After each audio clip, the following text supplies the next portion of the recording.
It's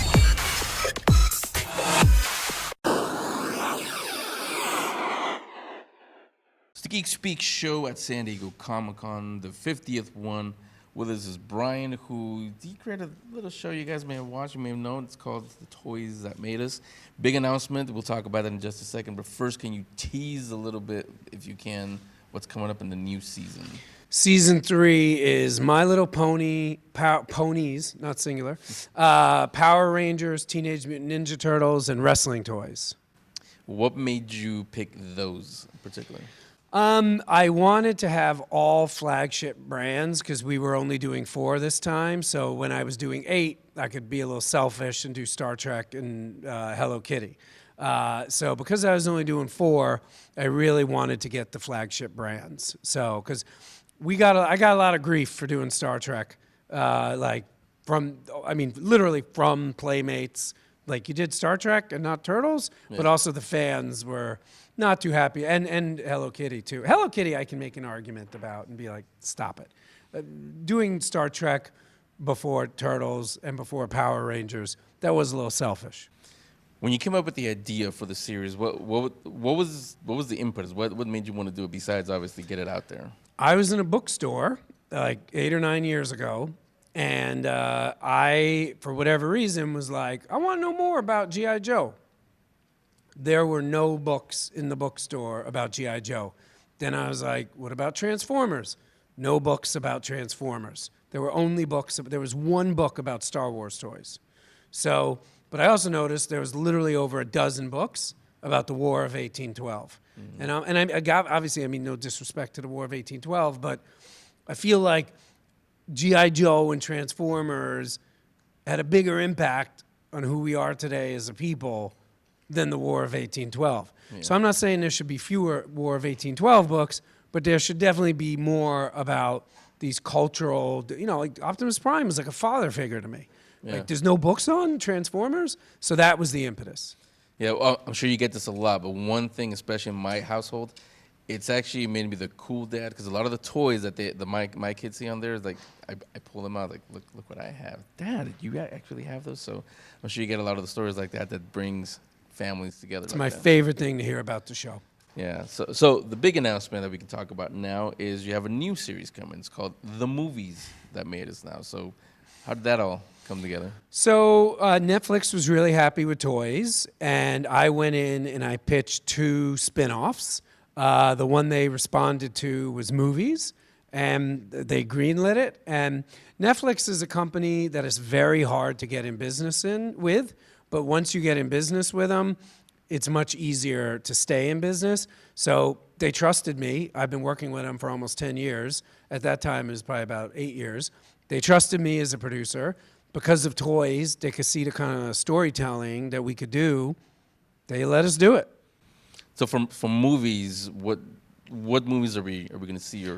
Home Alone, Ghostbusters, Dirty Dancing, and Die Hard. That's the first season? Yes. Okay, why those? So it's coming out around Christmas time. So Home Alone and Die Hard directly connect to Christmas. Dirty Dancing, I'm a producer, I'm a storyteller, so I want to make as many episodes as possible. Why would I not take what's called the Star Wars for women and do an episode? I mean, that's like almost every woman that I know's favorite movie. So it's also possibly the best episode we made. Sorry, Die Hard. And then Die Hard. And then and then Ghostbusters is Ghostbusters. I mean, how could I not do Ghostbusters? Yeah, so, I know we haven't even seen this one yet, but what other movies have you done already, or are you hoping to feature in the second season? RoboCop. Then it would be Terminator. Oh, they're going to say RoboCop 2. No. I would do that. I don't know if anyone want to see that, but I would do that. Terminator, Aliens, Breakfast Club, stuff of that nature. I'd like to do Speed. I don't know if anyone wants to see that but me, but I love Speed. Well, I think you can right now because Keanu seems to be everywhere. So. Yeah, in a good way, yeah. Yeah, there you go. So, I mean, for the documentaries that you're doing, the toys, the movies now, today, we have so much stuff, the streaming services, all the stuff we see here at Comic-Con.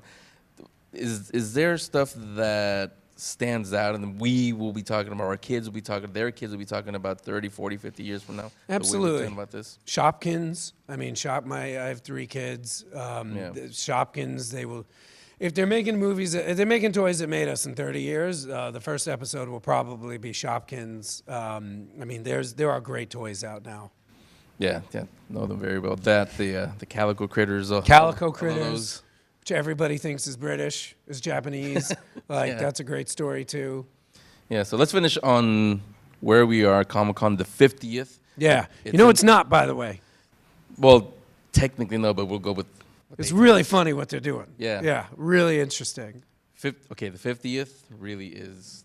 Next year, is it? Yeah. If we're using years on the planet, is 50. Yeah. But I guess they had 2 the first year, so that's why they're calling it 50. Yeah, because the first one didn't really count. But that one was, like I said, it's all about comics. Yeah. Now it's all about, the streaming services, movies, all of that. So for someone like you who creates these things, what does it mean that 50 years later it's still around, the size that it is, and that we have you guys? It is the most surreal thing to me in the world that what was something I was borderline embarrassed about and had to hide from girls on first dates is now normal. I give almost all the credit to Marvel movies. I think Marvel is what changed everything. So, it's funny, I've been coming here since I think 1999. It was 10% women in 1999. There were no women here, maybe less. So, just seeing that change the way it has is the greatest thing, in the world. Again, something I was borderline in the closet about, being a geek, something I never got beaten up because I was tall, but I definitely did not have, I would be, cool in school now with my interests. Yeah. No one had. There was 6 people in my entire class that were into the stuff that I'm into. So that's the beauty of this saying 50 and not 25, which I guess is about when I was in high school. Yeah. I can add to that actually what I see, because I think the last time that I came here, not with media just to come, was 96, 97. And back then you could actually walk up on the day of, buy tickets. You can't do that anymore. You sure can't. And going on what you're saying about the women, not only out there, but on the panels, creating, writing.